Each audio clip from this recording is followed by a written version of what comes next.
परिवार, संतान, हमारे अपने हमें कितने प्रिय होते हैं। उनकी सुरक्षा के लिए, उनके सुख के लिए हम क्या नहीं करते। अपनी संतानों को सुसज्जित कोमल जूते देते हैं ताकि उनके पांव को चोट ना लगे, उनके मार्ग में कांटे ना चुभे, उन्हें पीड़ा का अनुभव ना हो।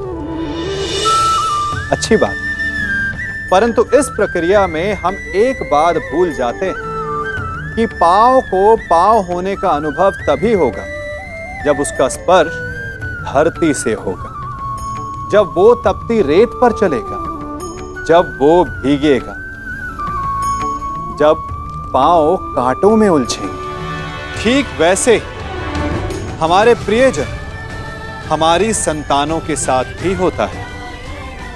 हम उन्हें जीवन का सुख तो देते हैं, परंतु उन्हें जीवन का अनुभव करना ही नहीं सिखाते।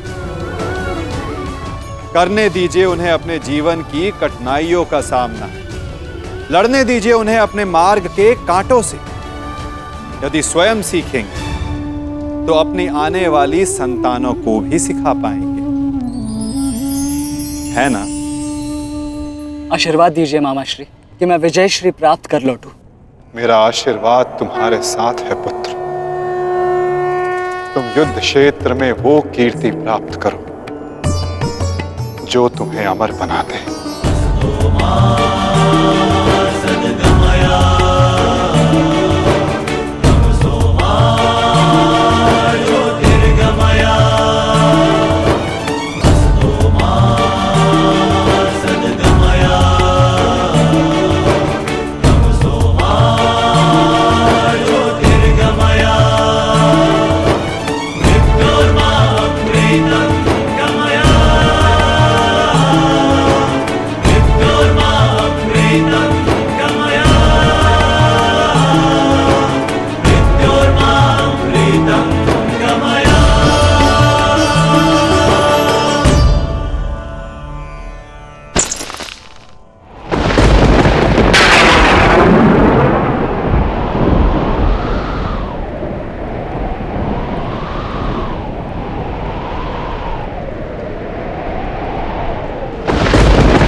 क्या हुआ अंगराज?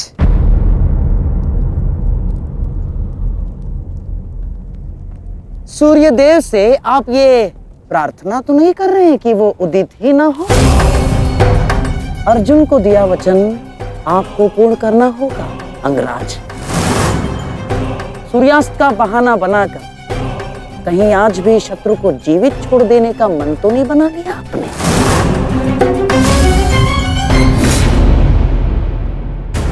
कभी कभी मौन रहने से प्राण बच जाते हैं। अब एक और शब्द अपने मुख से निकाला तो युद्ध आरंभ होने से पूर्व ही शत्रु से पहले मैं अपने पक्ष के किसी योद्धा का वध कर दूंगा। अंगराज, अंगराज आप क्रोधित क्यों हो रहे हैं? मेरे कहने का तात्पर्य केवल यह है कि आपके पुत्र वृषसेन की मृत्यु तो स्मरण है ना आपको? वृषसेन के हत्यारे अर्जुन का पुत्र ही आज आपका लक्ष्य होना चाहिए। बस मैं यही कहना चाह रहा था। कर्ण को स्मरण है मामा श्री।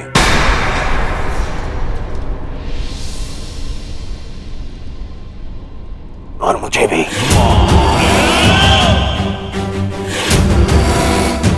आज हम वृषसेन की मृत्यु और मेरे अपमान का प्रतिकार दोनों लेंगे। मैं केवल इतना जानना चाहता हूं, इस प्रतिकार से पूर्व उस कौटे अर्जुन को मार्ग से हटाने का क्या प्रबंध करना चाहिए? उसका प्रबंध मैं कर चुका हूं मेरे होने वाले सम्राट।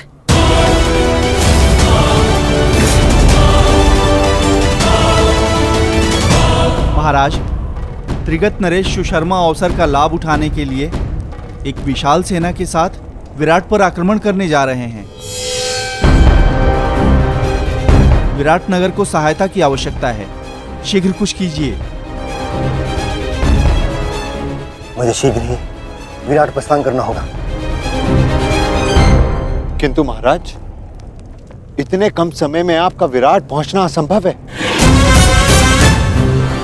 केवल वासुदेव में ही वो क्षमता है जो वायु गति से रथ चलाकर अर्जुन के साथ वहां पहुंचे। हमें आपकी सेना की आवश्यकता है और अर्जुन अकेला ही उन सब के लिए पर्याप्त है। किंतु अर्जुन की अधिक आवश्यकता यह रणभूमि में है। परंतु महाराज, आप वहां बहुत से परिवार, स्त्री और बालक संकट में। एक समय था जब विराट राज ने हमें अज्ञातवास में शरण दी थी। आज वो समय आ गया है कि हम उसका ऋण चुका सकें।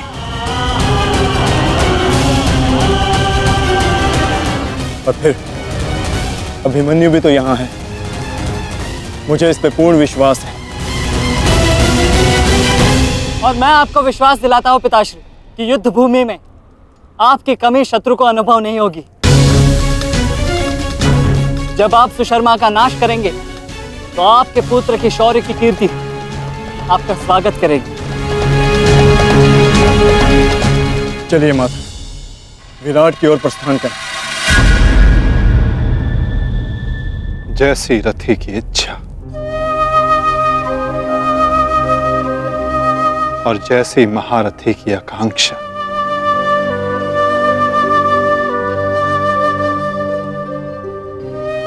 आओ पार्थ।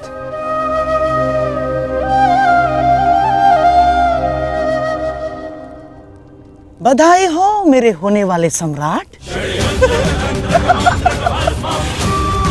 अर्जुन रणभूमि छोड़कर विराट के लिए प्रस्थान कर चुका है।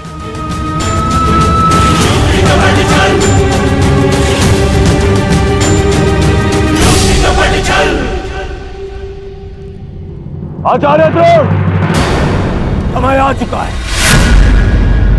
हमारी सेना को अपनी योजना अनुसार सज्ज कीजिए। जिस प्रकार चक्की का पत्थर एक ही चक्कर में अन्न के दानों को पीस देता है, उसी प्रकार हमारी यह सेना शत्रु सेना को एक ही चक्कर में पीस देगी युवराज। और अपनी सेना के नाश को रोकने के लिए आएगा वो महावीर अभिमन्यु। और वहां हम उसके प्राण फाड़ लेंगे, जिसने मुझे अपने बाणों के चक्र में फंसाया था। आज वो फंसकर मरेगा हमारे चक्रव्यूह में। युद्ध का 13वां दिन।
युधिष्ठिर, मैं कौरव सेनापति द्रोण चेतावनी देता हूं तुम्हें कि यदि तुम विजय प्राप्त करना चाहते हो तो इस व्यू के भीतर आओ, और यदि तुम इस व्यू को तोड़ने में सक्षम रहे तो हम अपनी पराजय स्वीकार कर लेंगे, और यदि नहीं तो तुम अपनी हार स्वीकार कर लेना। सुना तुमने?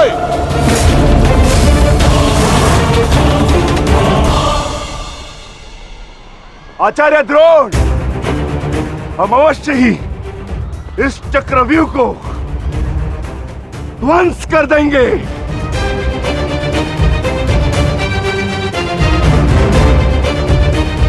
यह संभव है। चक्रव्यूह युद्ध का सबसे कठिन और सबसे विनाशकारी व्यूह है। इसका हल केवल अर्जुन के पास है। यह आचार्य द्रोण की योजना थी, इसीलिए अर्जुन को युद्ध भूमि से दूर किया गया।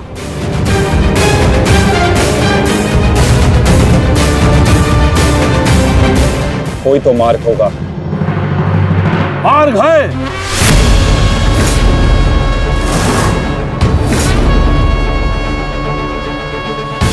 मैंने भी उसी आचार्य भारद्वाज से चक्रव्यूह भेदन सीखा है। जिस आचार्य भारद्वाज से उस द्रोण ने चक्रव्यूह की रचना सीखी।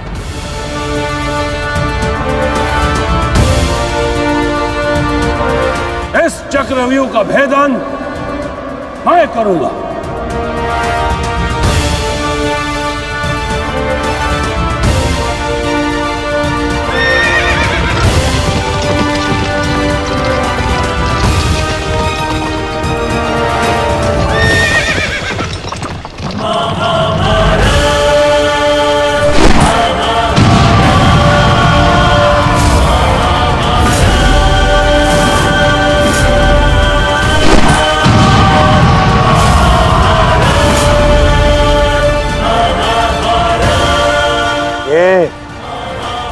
क्या है आचार्य?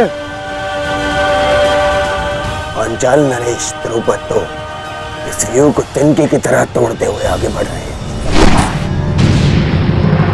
भूल गया वीरराज कि मैंने और इसी द्रुपद ने मेरे पिताश्री के आश्रम में इस चक्रव्यूह का अभ्यास किया था। हाँ तो अपने मित्र को रोकने के लिए कोई अस्त्र, कोई शस्त्र है आपके पास? अब तो केवल एक ही अस्त्र है और एक ही शस्त्र दुर्योधन। जयद्रथ!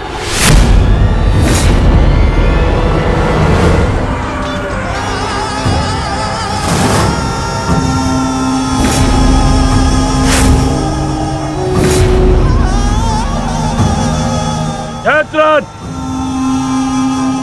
कदाचित द्रौपदी के पतियों द्वारा किया गया अपमान भूल गए हो तुम। इसीलिए द्रौपदी के पिता के समक्ष उपस्थित हुए हो। आज द्रौपदी के पति हो या उसके पुत्र, कोई मुझे नहीं रोक सकता।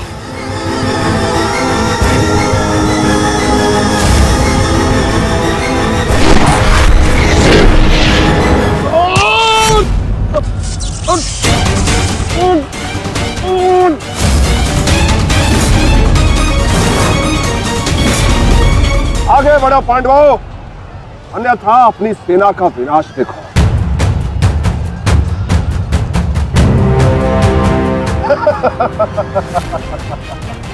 शेष पिताश्री, मुझे आज्ञा दीजिए। मुझे चक्रव्यूह के भीतर प्रवेश करने का मार्ग ज्ञात। मैंने पिताश्री से सुना था कि ये मैं कर सकता हूं। नहीं अभिमन्यु, मैं तुम्हें इसकी अनुमति नहीं दे सकता। धर्मराज ठीक कह रहे हैं। आचार्य ने कुछ सोच समझकर ही इस व्यू की रचना की है। अब इसे शक्ति का सम्मिलित प्रहार ही तोड़ सकता है। मैं और भीम मिलकर प्रहार करेंगे।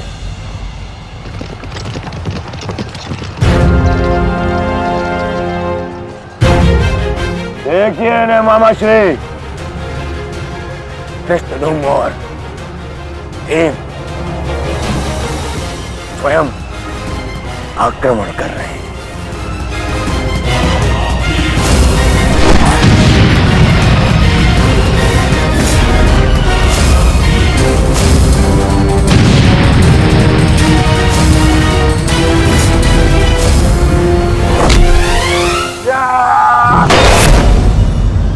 आज इनके हर एक प्रहार का उत्तर है जयद्रथ।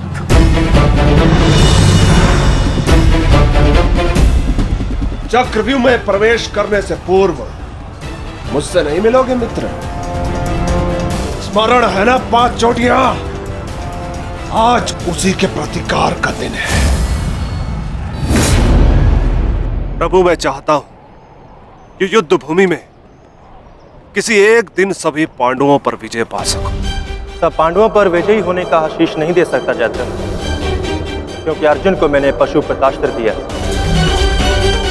मेरा ही वरदान मेरी ही शक्ति को छीन नहीं कर सकता। इसलिए केवल अर्जुन को छोड़ जिस दिन तुम चाहोगे हे संसार के समस्त योद्धाओं के समक्ष तुम अपराजय रहो। आगे बढ़ो भीम, आज मेरी गदा का स्वाद भी चक्कर देखो।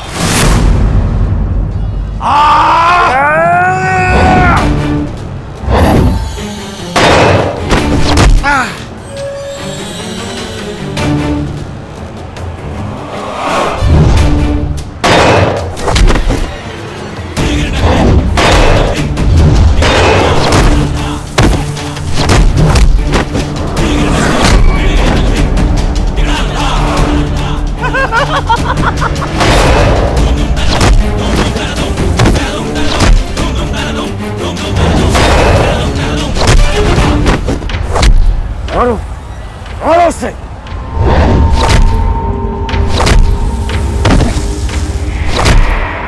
ताजश्री, आप ऐसा कैसे होने दे सकते हैं? ताजश्री भीम और मामा दृश्यद्युम्न में शक्ति है, परंतु चक्रव्यूह को शक्ति से नहीं युक्ति से तोड़ा जा सकता है। मुझे आज्ञा दीजिए। नहीं पुत्र, भविष्य के लिए वर्तमान को दांव पर लगाया जा सकता है, परंतु वर्तमान के लिए भविष्य को खोया नहीं जा सकता।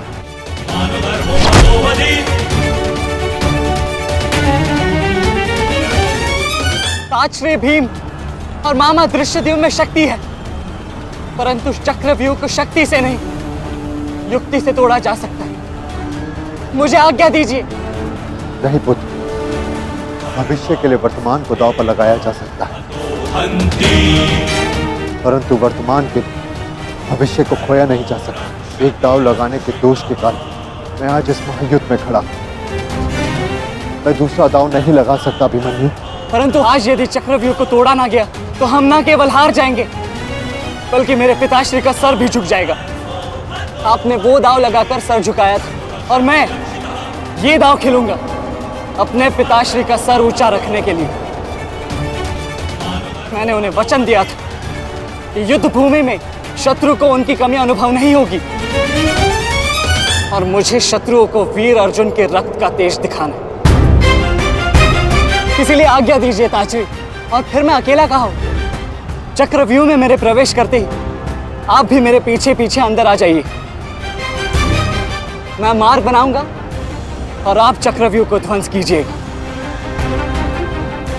सोचिए मत, समय नहीं है ताजश्री। आशीर्वाद दीजिए।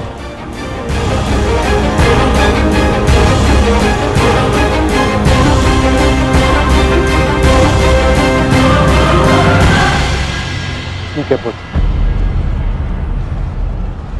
किंतु सतर्क रहना। हम तुम्हारे पीछे ही रहेंगे।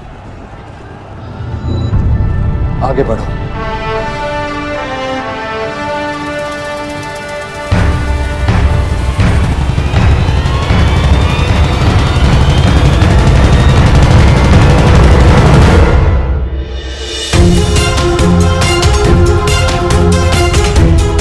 जाओ से जाकर सो जाओ, क्योंकि जीवन की हर रात्रि सदैव सोने के लिए नहीं होती।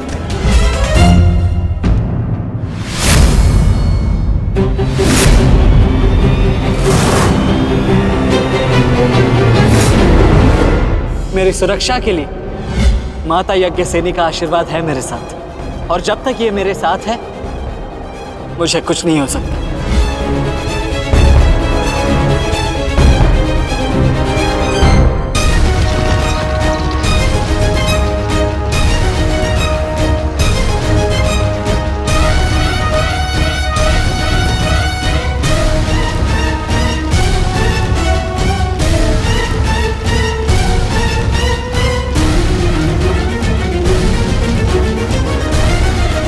क्या हुआ माता?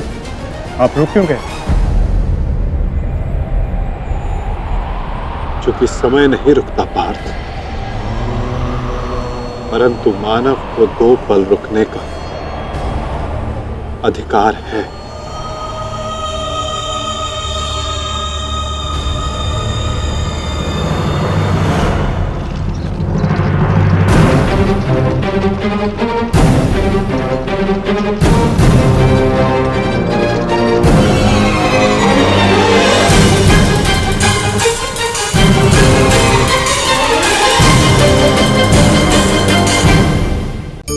ज्ञान, दान, मान, परमार्थ, इन्हें सबसे बड़ा धर्म कहा गया है, और ये धर्म है भी। परंतु धर्म का पालन भी सोच समझ कर करना चाहिए। यूं समझिए कि आपके पास एक बीज है। यदि आप उसे अच्छी माटी में बोते हैं तो वो फलेगा, फूलेगा। उसे देखकर आपको सुख मिलेगा। और यदि आपने उस बीज को कीचड़ में डाला तो क्या वो उगेगा? क्या उसका जन्म होगा? नहीं, वो कीचड़ में सड़कर अपना अस्तित्व खो देगा और कीचड़ का अंश बन जाएगा। और यही नियति ज्ञान, मान, दान और उपकार की भी होती है। सुपुत्र को दिया गया ज्ञान, उस पर किया गया उपकार फलेगा, आपको सुख देगा, अपनी श्रृंखला बनाएगा। और कुपुत्र को दिया गया ज्ञान, उस पर किया गया उपकार कीचड़ में डाले गए बीज के समान है, जो अपना अस्तित्व खो देगा।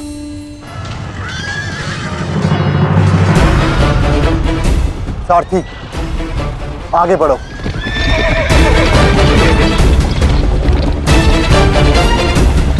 अभिमन्यु के द्वार तोड़ते ही हमें उसमें प्रवेश करना है।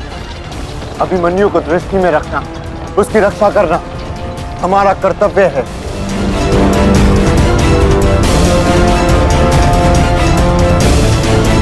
आ बालक, आ सारथियों,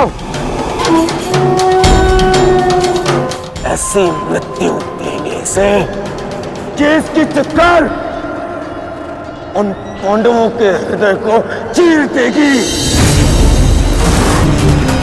और स्मरण रहे, सरल मृत्यु नहीं देनी है इस अभिमन्यु को।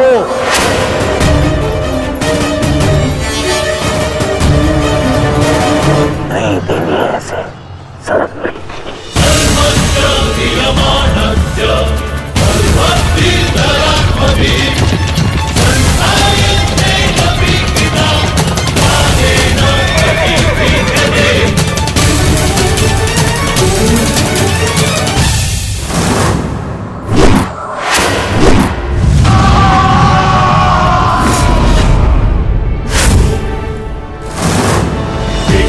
साक्षी, मुझे मार्ग मिल गया है। इससे पहले कि द्वार बंद हो जाए, आप शीघ्र ही मेरे पीछे आइए। सारथी, शीघ्रता करो। शीघ्रता करो सारथी, शीघ्रता।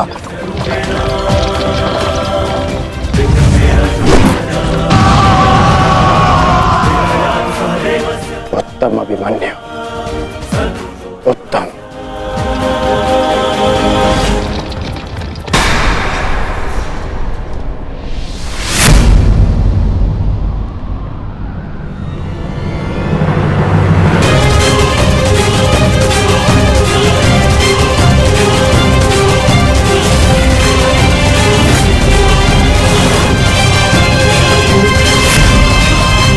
एक बार तुम्हें क्षमा कर दिया था, किंतु अब नहीं।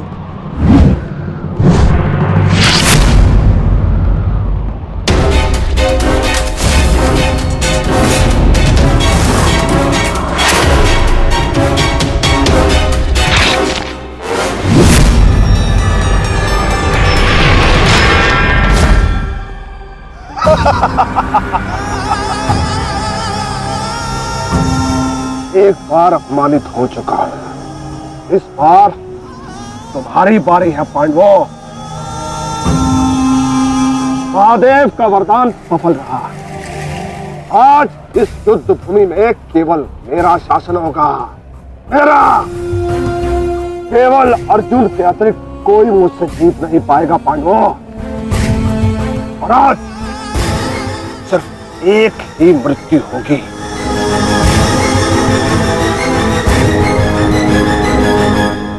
अभिमन्यु की।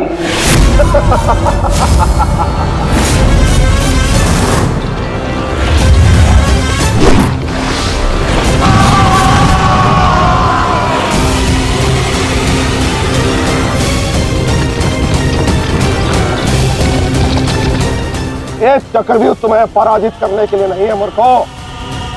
ये तो उस अपमान का प्रतिकार था जो कल अभिमन्यु ने युवराज दुर्योधन के साथ किया था। उसने दुर्योधन का मान हरण किया था और आज वो उसके प्राण हरण करेगा।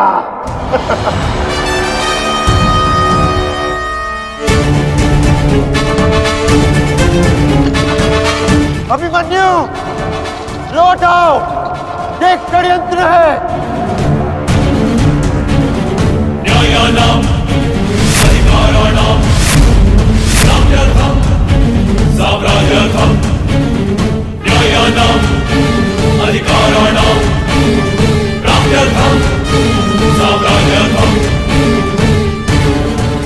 व्यू के भीतर प्रवेश करना जितना चुनौतीपूर्ण है, उतना ही चुनौतीपूर्ण उससे बाहर निकलना भी है। और यदि बाहर निकलने का मार्ग मनुष्य को नहीं पता, तो उस मनुष्य का अंत निश्चित है।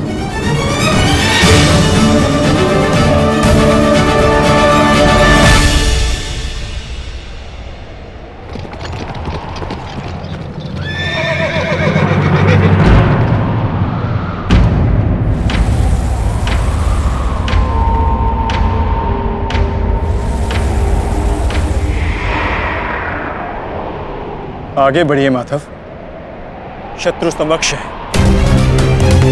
आपात, ठीक कहा तुमने।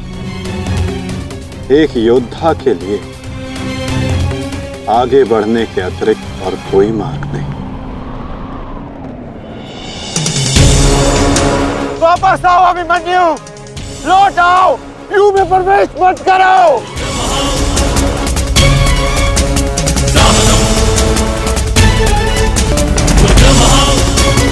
मेरे लिए अब लौटना संभव नहीं था श्री। यदि हमने इस चक्रव्यूह को नहीं तोड़ा तो हम ये युद्ध हार जाएंगे, और मेरे रहते ये संभव नहीं। समझने का प्रयत्न करो पुत्र, ये सब तुम्हें घेर कर तुम्हारे प्राण लेना चाहते हैं। लौट आओ अभिमन्यु, लौट आओ। एक योद्धा मृत्यु के भय से पीछे नहीं हटता था श्री। वो आगे बढ़कर मृत्यु का वरण करता है, और आज मृत्यु को भी अर्जुन पुत्र के बाणों का तेज सहना होगा।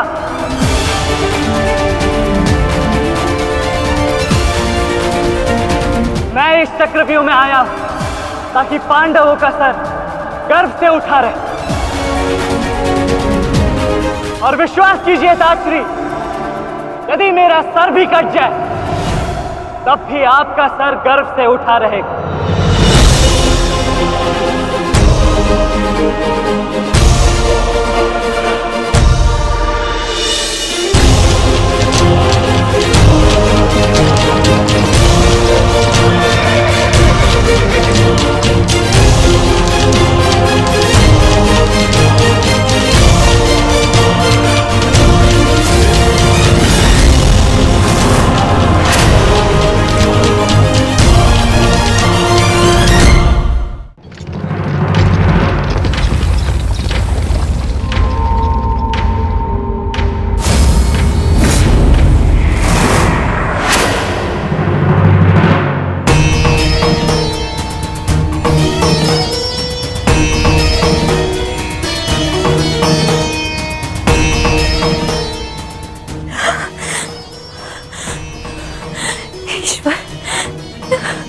ईश्वर मेरे पुत्र की रक्षा करना। आओ आओ अर्जुन पुत्र आओ, तुम्हारा अपने इस मृत्यु व्यू में स्वागत है।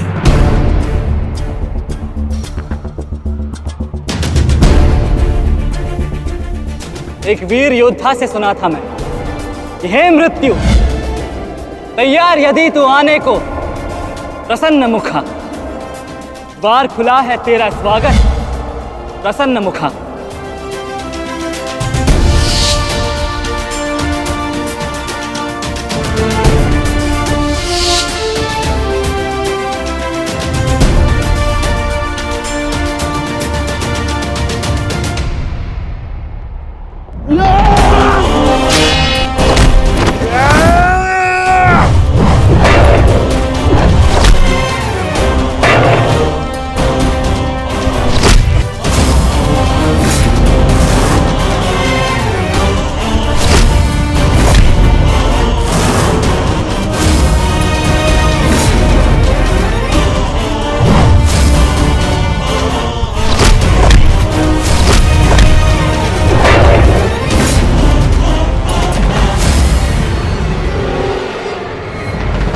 चाहूं तो तुम्हारा और बाकी तीनों पांडवों का इसी क्षण अंत कर सकता हूं मैं,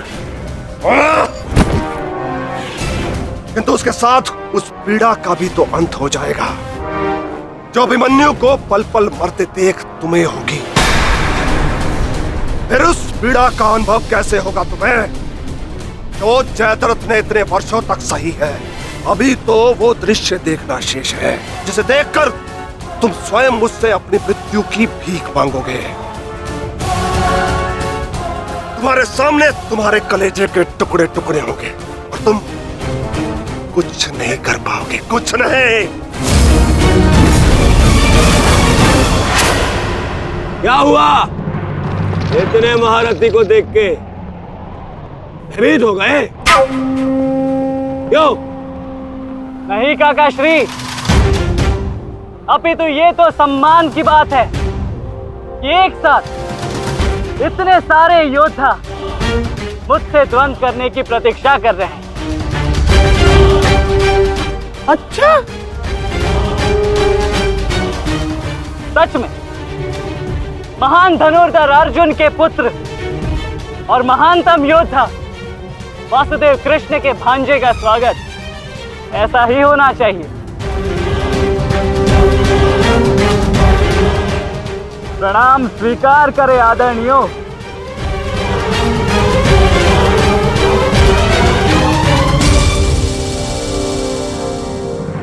अपनी सीमा में रहो बालक।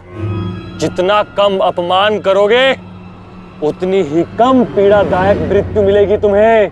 जितना जीवित रहूंगा उतनी हानि करूंगा, क्योंकि मेरी श्वास ही मेरा अस्त्र है और जब तक मेरी श्वास चलेगी तब तक यमदेव तांडव करेंगे।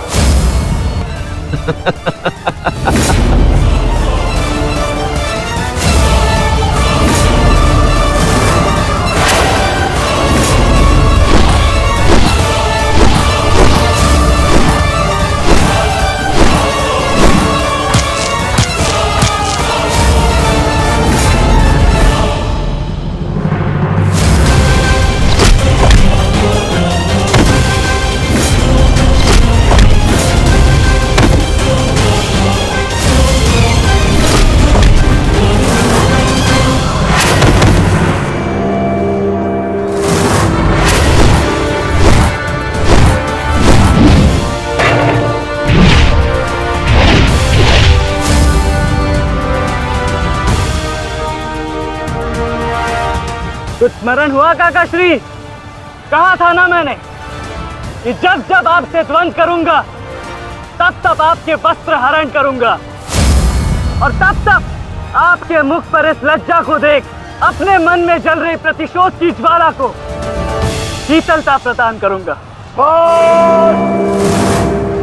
और हो गया मेरा अपमान, अब और नहीं। महारथियों, आक्रमण करो इस बालक पर।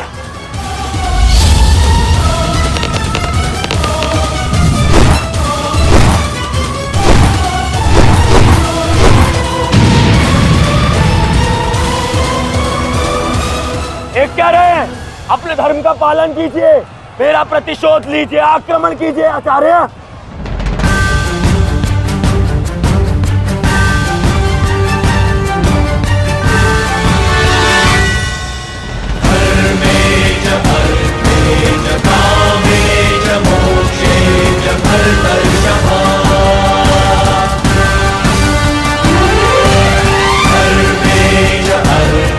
नहीं आचार्य द्रोण, ऐसा अनर्थ मत कीजिए। ऐसे अधर्म में आप कैसे सम्मिलित हो सकते हो? आचार्य वो बालक है, रुक जाइए आचार्य, रुक जाइए।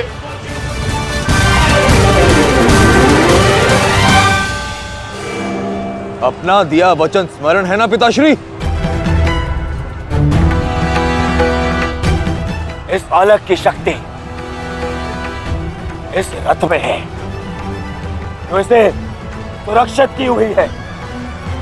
आचार्य, इस बालक को रथ विहीन कीजिए।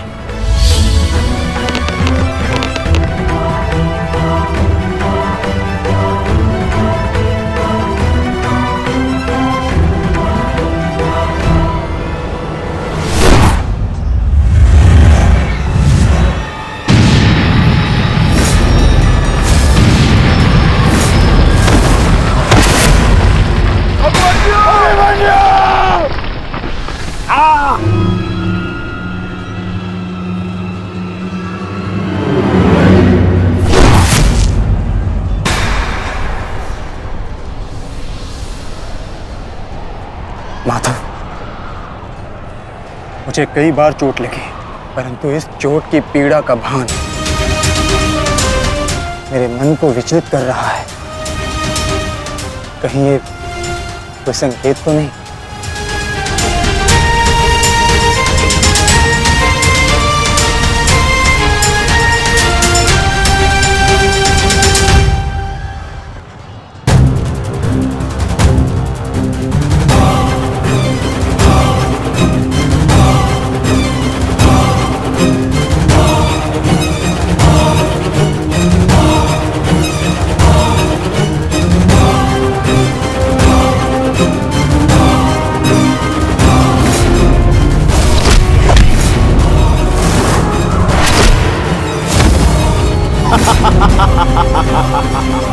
दुर्योधन, केवल आचार्य द्रोण को अपना वचन ज्ञात कराने से क्या होगा?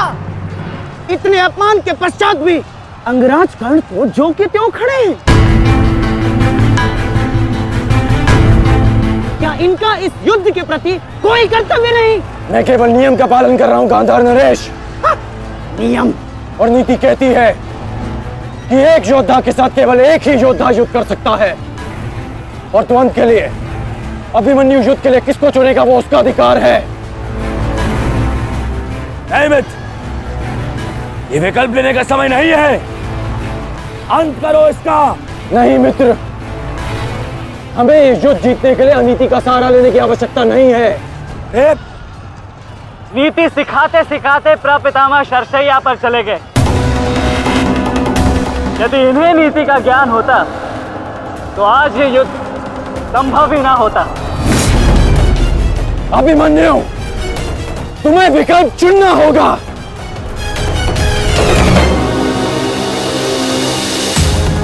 तो फिर मैं आप सबको वन के लिए चुनता हूं।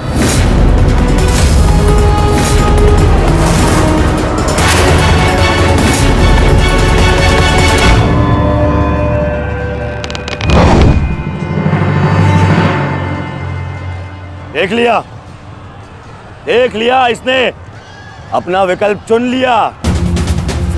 अब इस पर दया दिखाने की कोई आवश्यकता नहीं है, अब आक्रमण करने की आवश्यकता है। आक्रमण करो और अपना वचन स्मरण रखो कर्ण। देख रहे हो पांडवों, अभी तो ये रथ विहीन हुआ है, फिर निशस्त्र होगा और फिर प्राणहीन।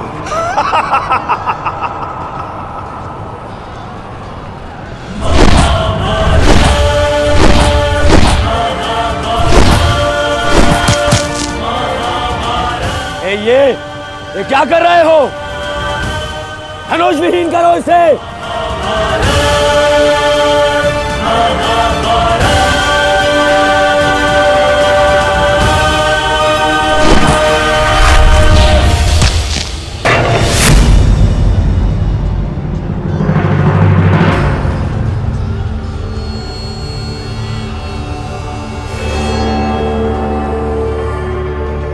ठहरो मत, स्मरण रहे, इससे इतनी सरल मृत्यु नहीं देनी है। सूर्यास्त होने तक इसकी श्वास इससे अलग नहीं होनी चाहिए। अबे इसे बहुत पीड़ा सहनी शेष है। मित्र, ये एक योद्धा है, इसे योद्धा की मृत्यु दो। अरे योद्धा नहीं है ये, उन भगोड़े पांडवों का मेला रक्त है। इसे बहना होगा। मित्र जागो, जागो मित्र, और प्रहार करो।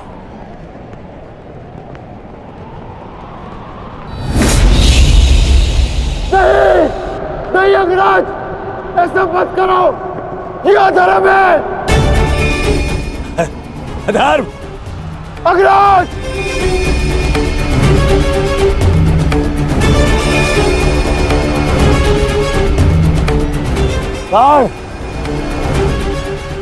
स्मरण करो, स्मरण करो कैसे इन पांडवों ने तुम्हारे पुत्र को मारा था। दया तो इन्होंने भी नहीं दिखाई थी उस पर। उसकी पीड़ा का मान है मुझे, और प्रहार करो का, प्रहार करो उस पर।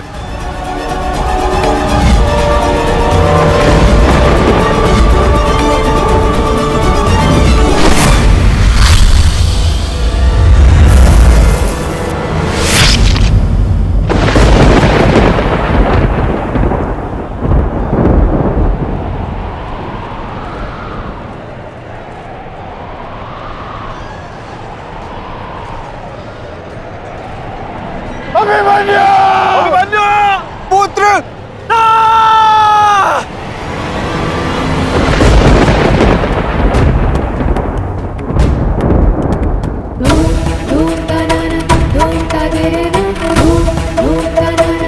क्या हुआ माताश्री? उत्तरा बस ऐसे ही। एक बात कहूँ माताश्री, आज मन कुछ विचलित सा हो रहा है। आज से पहले ऐसा कभी नहीं हुआ। अरे तो रोज ही युद्ध पे जाते हैं, परंतु आज कुछ विचित्र सा अनुभव हो रहा है। चिंता करने की कोई आवश्यकता नहीं है उत्तरा। मेरा पुत्र महावीर है, और फिर उसे सभी पांडव, पिताश्री, ज्येष्ठ, उनकी सुरक्षा भी तो प्राप्त है। मुझे पूर्ण विश्वास है अभिमन्यु विजयी होकर लौटेगा और तुम उसका तिलक करोगी। हे सूर्यदेव, आज तनिक शीघ्र अस्त हो जाओ। मेरा पुत्र बिना सुरक्षा कवच के युद्ध में गया है।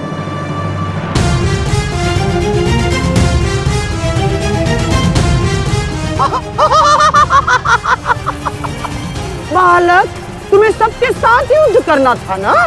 करो, करो युद्ध।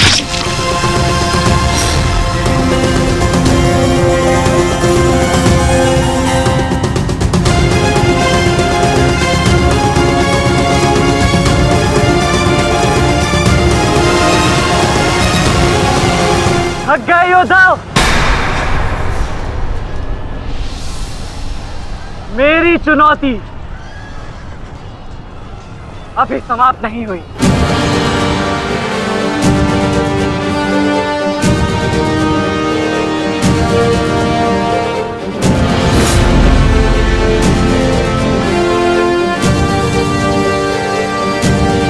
जा द्रोण,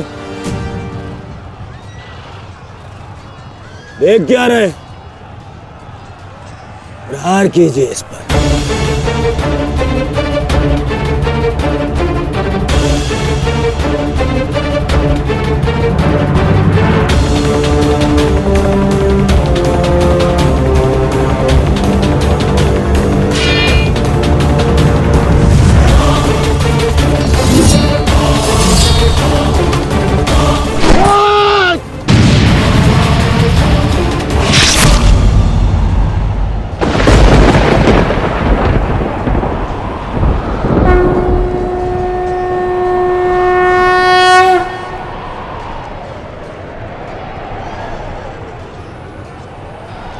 आप ठीक है ना माधव?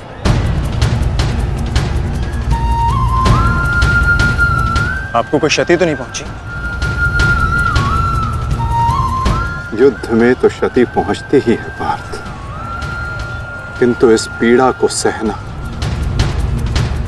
एक योद्धा का कर्म और धर्म होता है।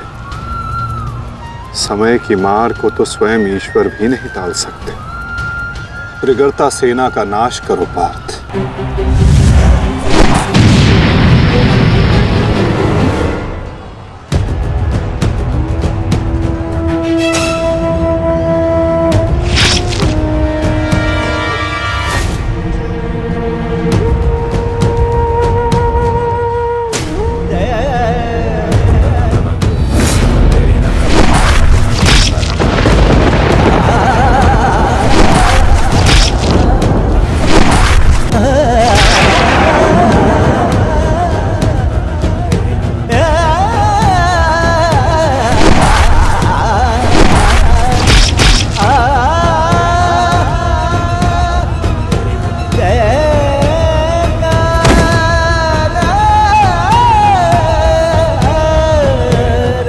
द्वंद्व अभी शेष है। मैं महारथी अर्जुन का पुत्र हूं, महारथी भीष्म का प्रपुत्र, वासुदेव कृष्ण का भांजा। इतनी सरलता से नहीं मरने वाला। अरे ये द्वंद्व अभी शेष है। अभिमन्यु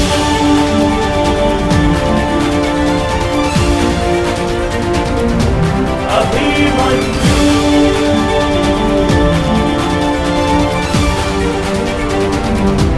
अभिमन्यु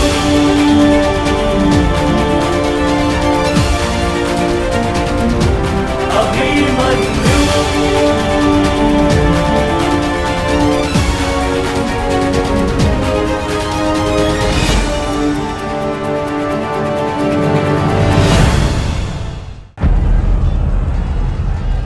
बस करो दुर्योधन, अभिमन्यु के लिए इतनी पीड़ा पर्याप्त है।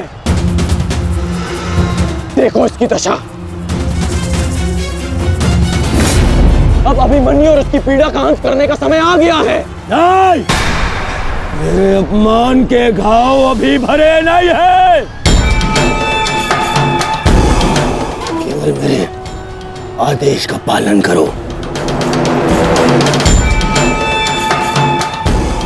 अभी इसकी मृत्यु का समय नहीं आया है। जीवित रखो इसे, पर प्रहार करो।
पूरे बल से प्रहार करो इस अर्जुन पुत्र पर।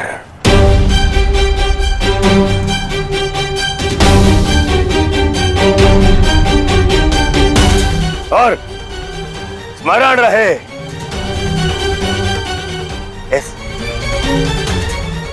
इस बालक के शरीर के हर एक भाग में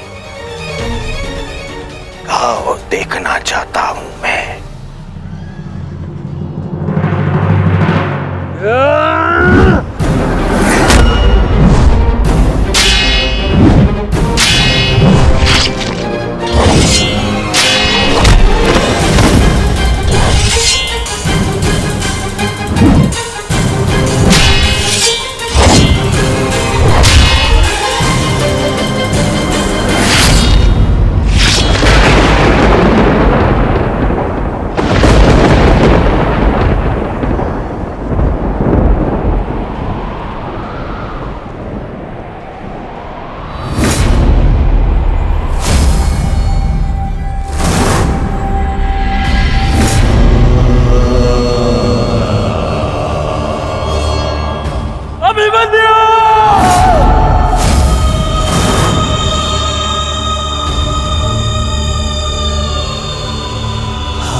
हम सब अपना जीवन शांति से जीना चाहते हैं, अपना हर पल आनंद में भोगना चाहते हैं, परंतु ऐसा नहीं कर पाते।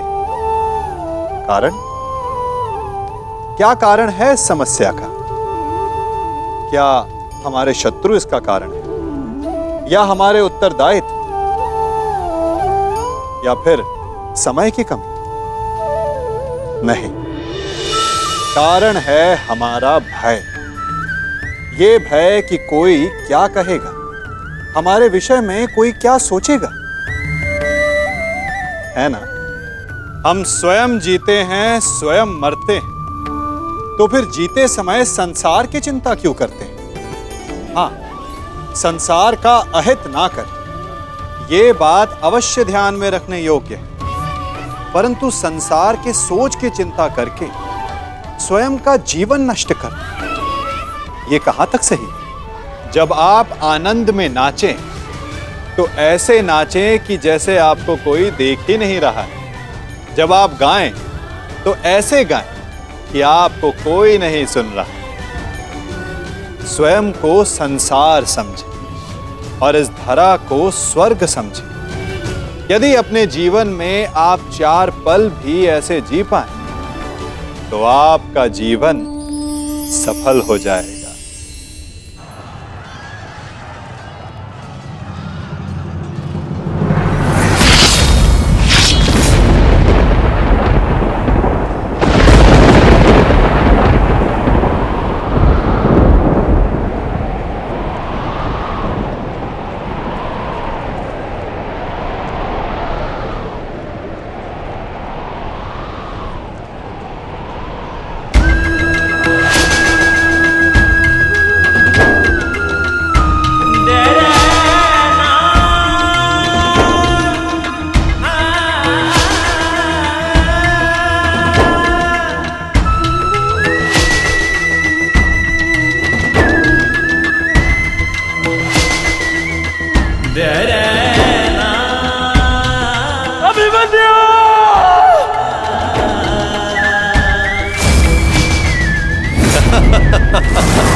अस्माकं विजयं निश्चितम्।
अरे बस बस, श्री दुशासन बस, मर जाएगा हैं?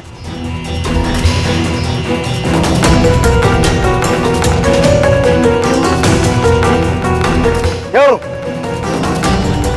इस बात की प्रतीक्षा है? इतना पर्याप्त नहीं?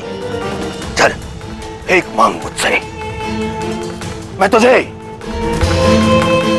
मृत्यु दूंगा भीख में।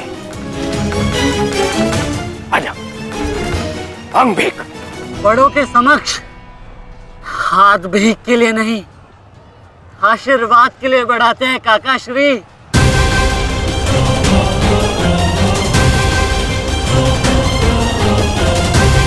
आशीर्वाद दीजिए।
मुझसे आशीर्वाद चाहिए ना, तो ठीक है।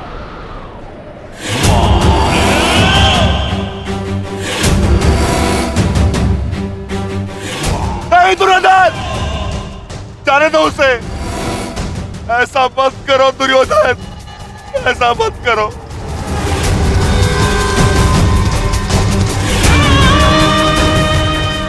चाहिए तो उसके स्थान पर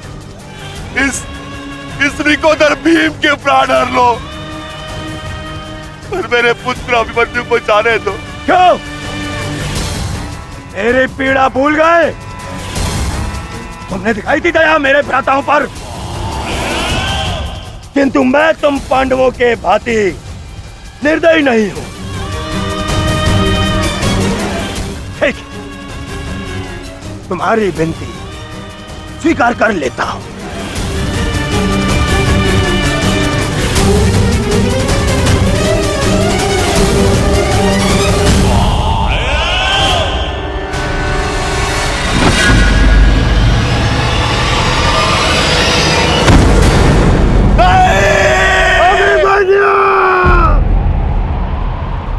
आओ, आओ मुझसे भीख मांगो।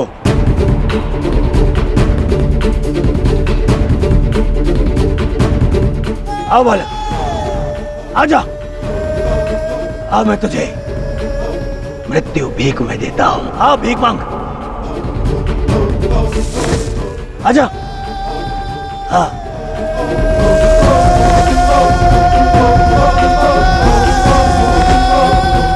मैं तुझे मुक्त कर दूंगा। मांग, मांग मुझसे भीख मांग।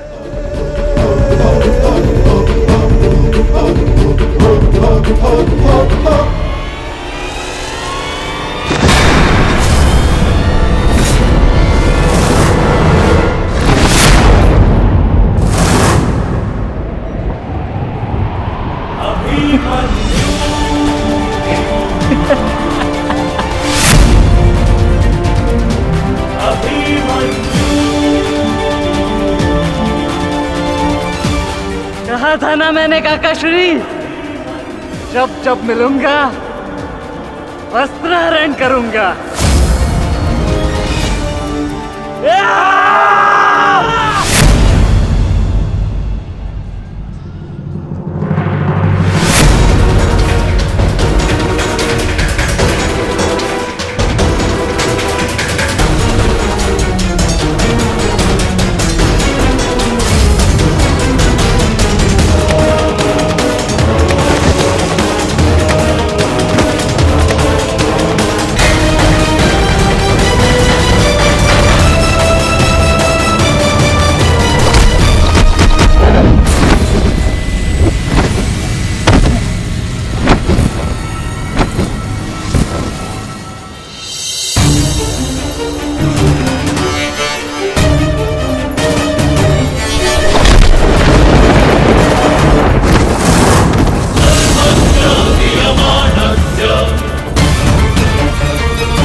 नहीं मित्र, देखो अभी सूर्यास्त होना शेष है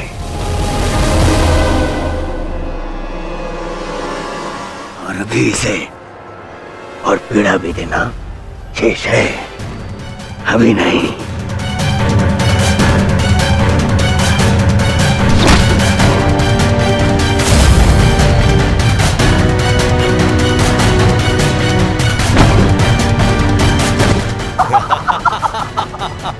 मारो इसे जब तक इसके मुंह से चीख ना निकले। मारो, मुझे इसकी चीख सुनाई देनी चाहिए। मारो।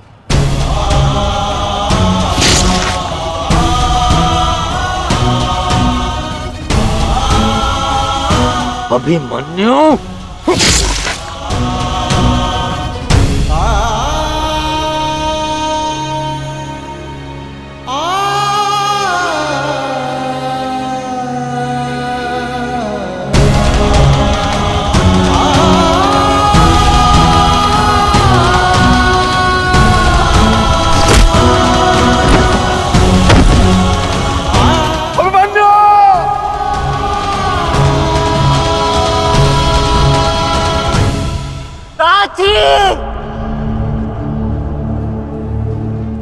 माता से कहना कृष्ण कि उनके अपमान का प्रतिकार अंत तक लिया उनके पुत्र ने। पांडवेषु च ये गुणाः। पिताश्री से कहना कि मैंने शत्रु को उनकी कमी अनुभव नहीं होने दी।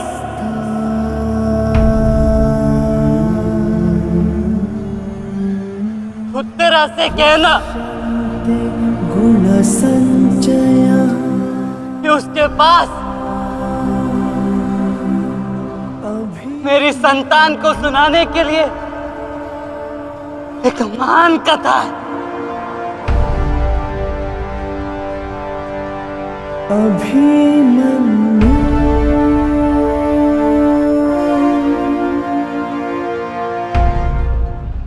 उत्तरा, क्या हुआ पुत्री?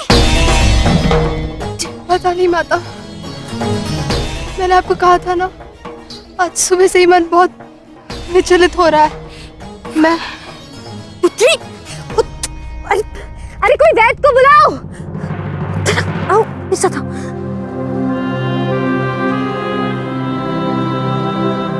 मामा श्री से कहना कि संसार में उनके चक्र का सामना कोई नहीं कर सकता।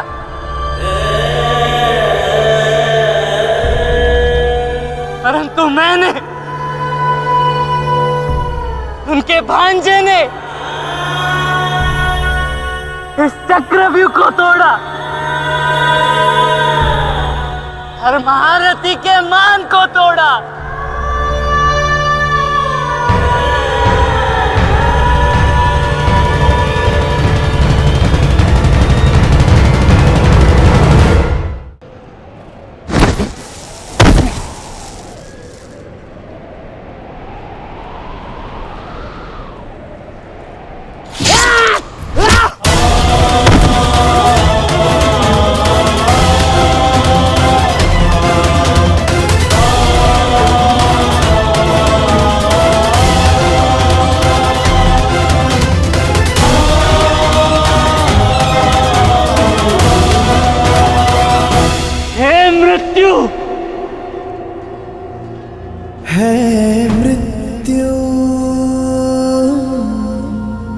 तैयार यदि तू आने को, यदि तू आने को प्रसन्न मुख आ, प्रसन्न मुख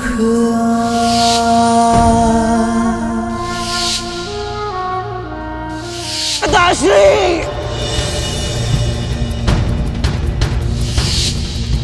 द्वार खुला है तेरा स्वागत, वीर खड़ा द्वारे अभयागत।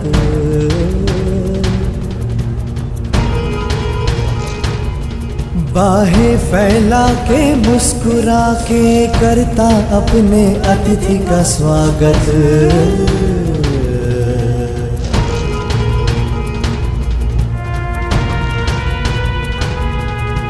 चिर निद्रा का दे के भर तू कर अपने अतिथि का स्वागत। कर अपने अतिथि का स्वागत।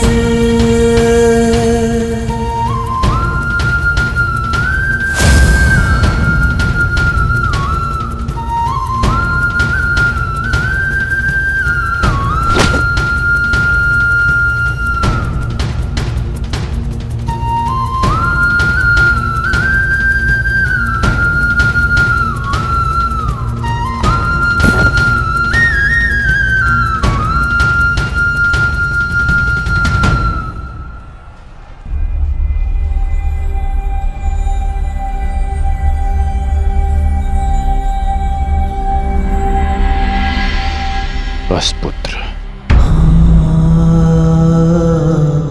शांत हो जा।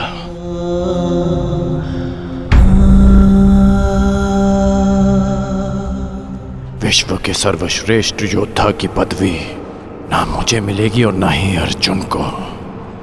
वो सम्मान तुमने हमसे छीन लिया पुत्र। आज महाभारत हार गई, परंतु तुम जीत गए महावीर, तुम जीत गए।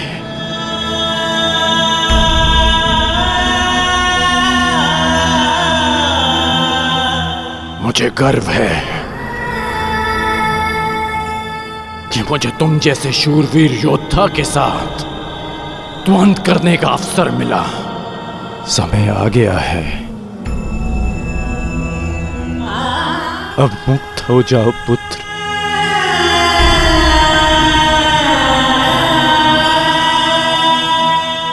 द्वार खुला है, तेरा स्वागत। प्रसन्न मुख आ।